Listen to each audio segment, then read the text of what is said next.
नमस्कार दोस्तों, आप सब कैसे हैं। उम्मीद करती हूँ कि आप सब बहुत अच्छे होंगे और मन लगा के पढ़ाई भी कर रहे होंगे। दोस्तों, आप सब जैसा कि जानते हैं कि हमने पुरस्कार पढ़ा और पुरस्कार में जो मुझे लगा उसको पढ़ा दिया। लेकिन पुरस्कार आप देखेंगे साहित्य अकादमी छूट रहा है और साहित्य अकादमी बहुत ज़्यादा लोगों को मिला हुआ है।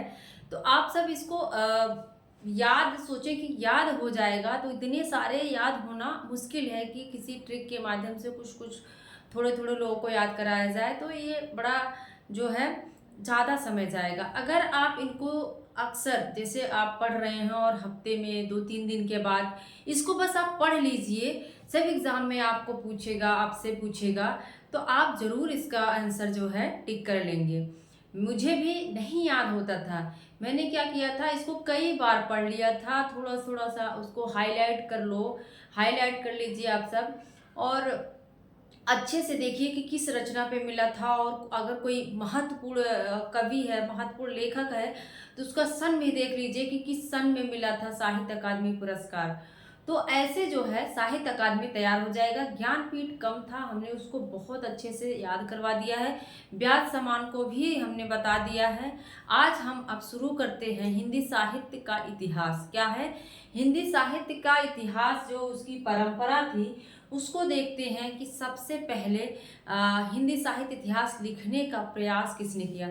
देखो, चाहे प्री हो या मेंस, जैसे कि अभी जीआईसी का मेंस होने वाला है, जीडीसी का होने वाला है, तो यहाँ से तो क्वेश्चन बनेंगे ही। जब तक आप फैक्ट नहीं कुछ याद रहेंगे आपको, तब तक आप थियरी लिखने में जो है गलत कर सकते हैं। अगर आप कोई चीज़ लिख रहे हैं तो उसमें इनके ग्रंथ का नाम, इनका सन हो गया, कहाँ प्रकाशित हुआ था, ये चीज़ें तो आपको याद होनी ही चाहिए, तभी आप कुछ लिख पाएंगे। तो प्री और मेंस की दृष्टि से भी ये वीडियो जो है बहुत महत्वपूर्ण होने वाला है, और हम थोड़ा सा कोशिश करेंगे कि चीज़ों को सरल करके, रिलेट करके याद करवाएं। तो आइए देखते हैं क्या है साहित्य इतिहास, हिंदी साहित्य इतिहास लेखन परंपरा। इसके पहले आप पद्धति को समझ लीजिए, क्योंकि एग्जाम में पूछता है कि वर्णानुक्रम पद्धति किसने प्रयोग किया, कालानुक्रम पद्धति किसने प्रयोग किया, विधेयवादी किसने किया। ये तीन पद्धतियों को ज्यादा पूछता है। तो आप जानते हैं कि जो तासी हैं वो वर्णानुक्रम पद्धति का प्रयोग करते हैं, और तासी के साथ ही सेंगर भी, तासी के साथ ही तासी के साथ सेंगर भी क्या है, ये वर्णानुक्रम पद्धति के समर्थक हैं, और जो इनका ग्रंथ है वो वर्णानुक्रम पद्धति के अनुसार ही लिखा जाता है। वर्णानुक्रम पद्धति क्या है? वर्ण जो अक्षर होता है उसके अनुसार, जैसे कि इनको कबीर को लिखना, का से लिखना है, तो का नाम से संबंधित जितने भी लेखक कवि आएंगे उनका वर्णन ये पहले देंगे अपने इतिहास ग्रंथ में। उसके बाद जब खा आएगा तो खा नाम वाले जो है बाद में उसका जिक्र करेंगे। तो जो तासी थे वो अंग्रेजी के वर्णानुक्रम, याद रखिएगा, अंग्रेजी के वर्णानुक्रम पद्धति के अनुसार जो है रचनाओं, अपने जो इनका इतिहास ग्रंथ है उसमें कवियों या लेखकों को लेते हैं। ये नहीं कि जैसे आप देखेंगे रामचंद्र शुक्ल को, तो उस समय की जो पद्धति विशेष थी, जो उस समय की स्थिति थी, परिस्थिति थी, सामाजिक सांस्कृतिक जो परिस्थितियां थे उसके अनुसार उन्होंने जो है लिखा हुआ विधेयवादी पद्धति, जो वैज्ञानिक दृष्टिकोण से संबंधित है, वैज्ञानिकता उसमें है विधेयवादी में। लेकिन तासी क्या करते हैं, बस ये जैसे ए नाम से जो आता है तो ए नाम वालों को ये पहले रख देंगे, और जैसे कबीर आए तो कबीर को ये पहले रख देंगे, और जो है शिव सिंह सेंगर, अगर जो शिव स्वयंभू जो हैं, अगर यश बाद में आ रहा है तो ये क्या करेंगे, यश को बाद में लिखेंगे। ठीक है, यस, पहले के वाले को लिख, ए वालों को लिख देंगे, फिर जाके पीछे। मतलब कहने का ये आशय है कि वर्ण के अनुसार इन्होंने कवियों का परिचय दिया हुआ है।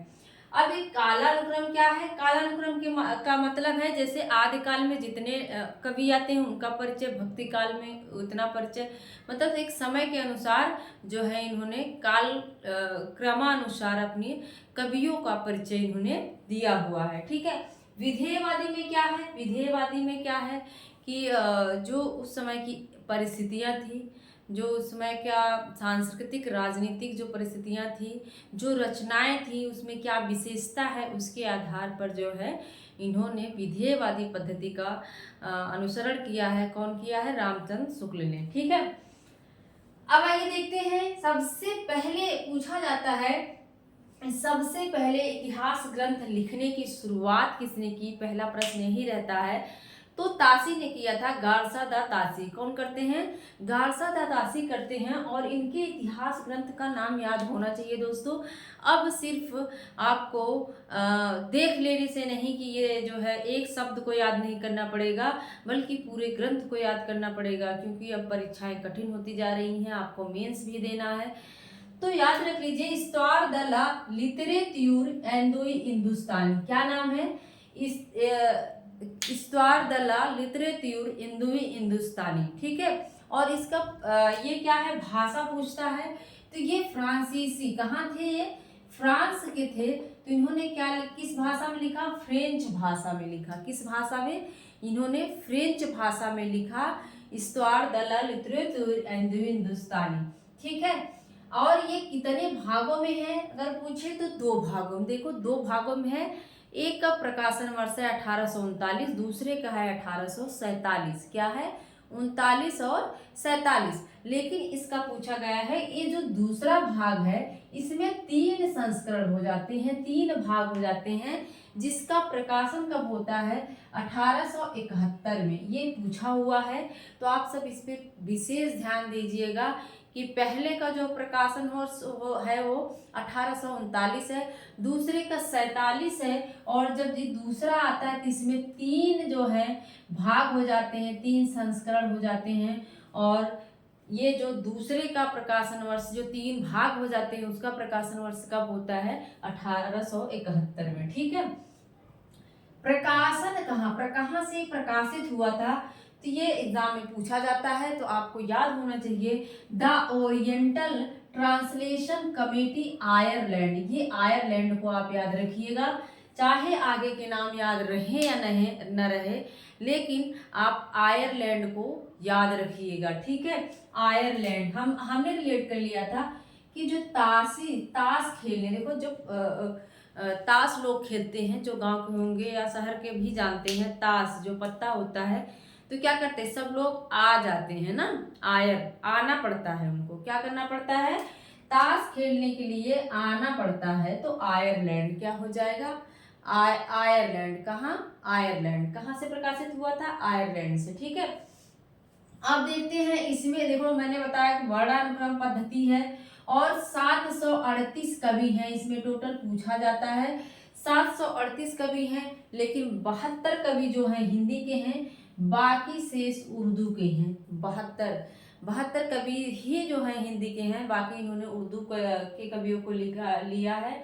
और तासी कहते भी हैं, वैसे तो मैं उर्दू का बड़ा पक्षपाती हूँ, लेकिन हिंदी को विभाषा या बोली कहना उचित नहीं है, क्योंकि पहले जो है बहुत सारा विवाद भी चल रहा था, बोली कोई कह रहा था, कोई विभाषा। तो इन्होंने कहा कि वैसे तो मैं उर्दू का बड़ा पक्षपाती हूँ, लेकिन हिंदी को बोली या विभाषा कहना उचित नहीं है। ठीक है, तो इन्होंने 72 हिंदी कवियों को रखा और 738 टोटल कवि हैं। ठीक है, अब इसका अनुवाद देखो, हिंदी अनुवाद किसने किया? तो लक्ष्मी सागर वासड़े ने। अब इसको कैसे याद करोगे? ताल याद करो। क्या याद करो? ताल। ताल से हो जाएगा तासी, और ला से हो जाएगा लक्ष्मी सागर वासड़े। याद करिएगा, लक्ष्मी सागर मिश्र, लक्ष्मी नारायण उसमें देगा, लक्ष्मी नारायण मिश्र, लक्ष्मी नारायण लाल। लेकिन क्या सही करना है? लक्ष्मी सागर वासड़े। कौन है? लक्ष्मी सागर वासड़े हैं। ताल याद कर लो, क्योंकि हमें कंफ्यूजन कहाँ होता पता है, हम सोचते हैं किशोरी लाल गुप्त हैं कि लक्ष्मी सागर वासड़े हैं। तो अगर आप ये ट्रिक याद करें हैं, ताल क्या है? ये हमारी ट्रिक है। अगर आप ताल कर लिए तो ताल से हो जाएगा तासी वाले ग्रंथ का अनुवाद जो है लक्ष्मी सागर वासड़े करते हैं, और 1952 में करते हैं। कब करते हैं? वासड़े हैं 52 में। और हिंदुई साहित्य का इतिहास क्या नाम देते हैं? हिंदुई साहित्य का इतिहास। ठीक है, अब आइए हम देखते हैं इसी के जस्ट बाद महेश दत्त शुक्ल का आता है भाषा काव्य संग्रह। पूछा गया है, भाषा से संबंधित है। भाषा काव्य संग्रह किसकी रचना है? तो महेश दत्त शुक्ल का है। 1873 ईस्वी में ये आता है। बस आप इनके बारे में इतना याद रखिए कि भाषा काव्य संग्रह किसका है, तो महेश दत्त शुक्ल का है, 1873।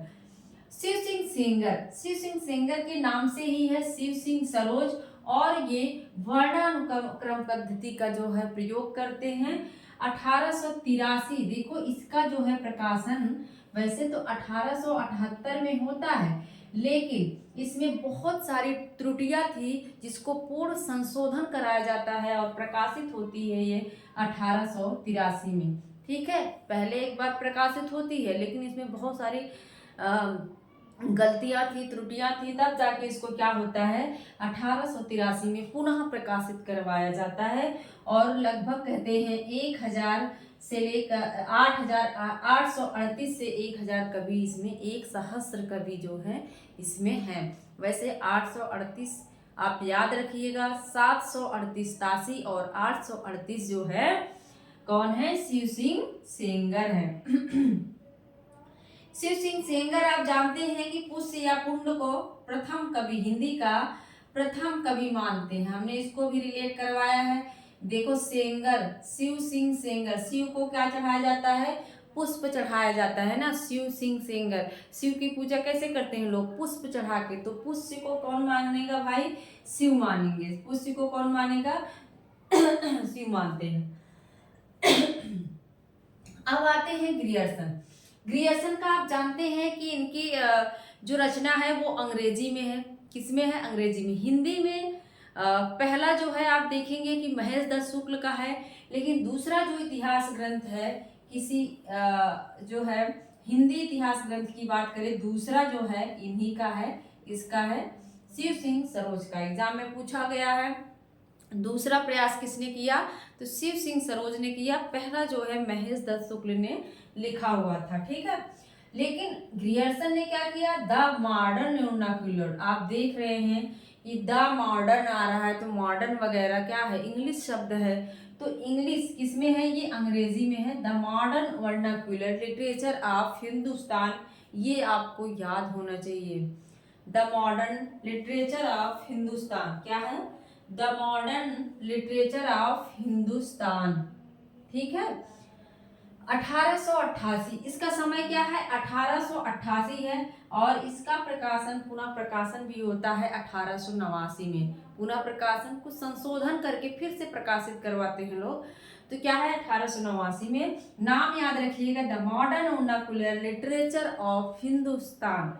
ठीक है, इसका प्रकाशन पूछा जाता है। हमने कहा ताश खेलने के लिए सब लोग आयर आते हैं, क्या करते हैं? आयार कहते हैं कि आयार चलते हैं ना, आयार कर लीजिए यहाँ, आयार चलते हैं ताश खेलते, आयार ताश खेलते हैं, तो ताशी आयरलैंड।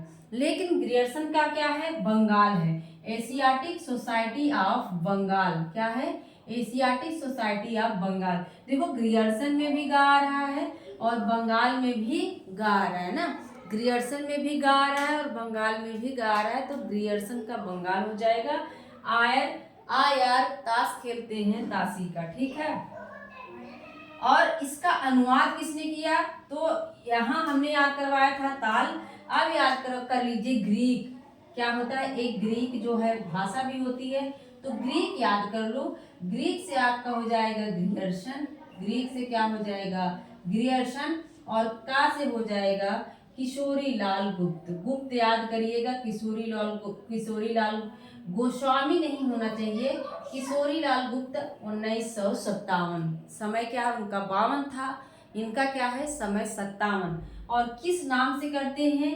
हिंदी साहित्य का प्रथम इतिहास, हिंदी साहित्य का प्रथम इतिहास। इनका कहना है कि सच्चे अर्थों में हिंदी साहित्य का इतिहास लिखने का जो प्रयास किया वो ग्रियर्सन ने ही किया। सच्चे अर्थों में अगर किसी का कोटेशन पूछे, सच्चे अर्थों में ऐसा आपको कोई शब्द दिखे, तो आप तुरंत समझ जाना एक गृहर्षण के लिए जिसने उसका अनुवाद किया था उसके उनके ग्रंथ का, वही कह सकता है किशोरी लाल गुप्त। कौन कहते हैं?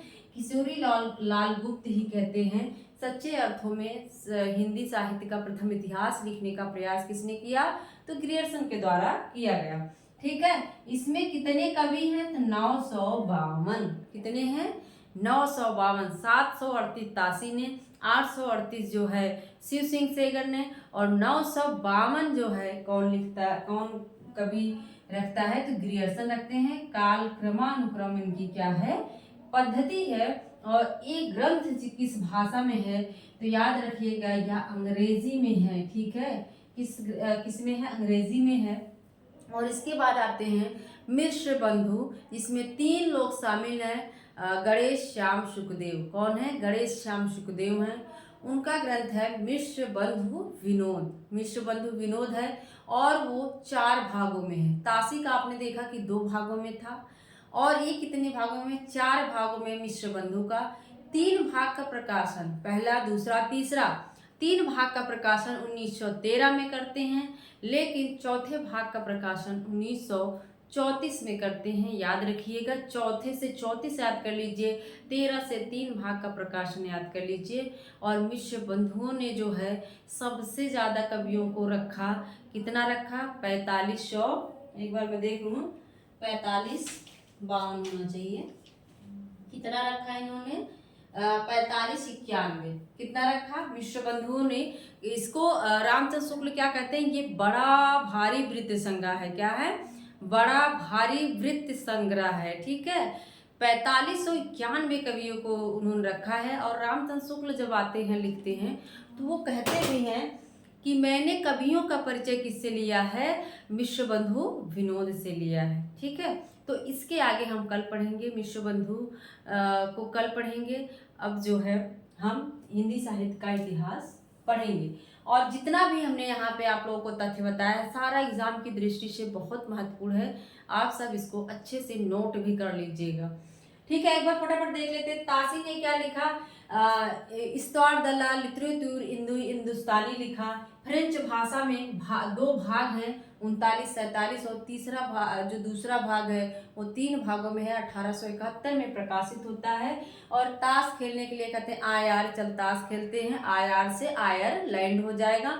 ताल याद करवाया हमें, तासी ताल, लक्ष्मी सागर वाषणे। ठीक है, वर्णानुक्रम पद्धति है। महेश दत्त शुक्ल भाषा काव्य संग्रह है इनका। शिव सिंह सेंगर, शिव सिंह सरोज है। 1800 क्या है इनका? 83 है। समय है।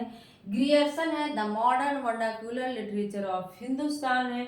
1888 एशियाटिक सोसाइटी ऑफ बंगाल से, मैंने कहा ग ग्रियर्सन में भी है, बंगाल में भी ग है, तो आप कह देंगे बंगाल से प्रकाशित हुआ था। अनुवाद कौन करता है? ग्रीक ग्रियर्सन किशोरी लाल गुप्त करते हैं। और ये हिंदी साहित्य का प्रथम इतिहास नाम से 57 में करते हैं, 1957 में। और कहते हैं कि सच्चे अर्थों में हिंदी साहित्य का इतिहास लिखने का प्रयास किसी ने किया तो वो ग्रियर्सन के द्वारा किया गया। और इन्होंने कालानुक्रमिक पद्धति का प्रयोग किया। और सबसे पहले इन्होंने जो है काल विभाजन भी दिया था, इस बात को भी याद रखिएगा। और ये क्या कहते हैं? भक्ति काल का जो समय है 17वीं शताब्दी का समय है, उसको कहते हैं कि ये जो है स्वर्ण काल है, भक्ति काल का स्वर्ण काल माना जाता है। और ग्रियर्सन ने भाषा सर्वेक्षण नामक ग्रंथ भी लिखा है। भाषा सर्वेक्षण याद कर लीजिए। भाषा से संबंधित इन्होंने बहुत सारे काम किए हैं, बहुत जो है ग्रंथ लिखे हैं भाषा सर्वेक्षण। और आप देखेंगे ग्रियर्सन जो है बिहारी और राजस्थानी भाषाओं का विभाजन भी करते हैं, नामकरण भी करते हैं। ठीक है, तो आगे की क्लास हम आगे की वीडियो में देखेंगे। मेरा पूरा वीडियो देखने के लिए आप सभी का बहुत बहुत धन्यवाद। मिलते हैं अगले वीडियो में। Thank you.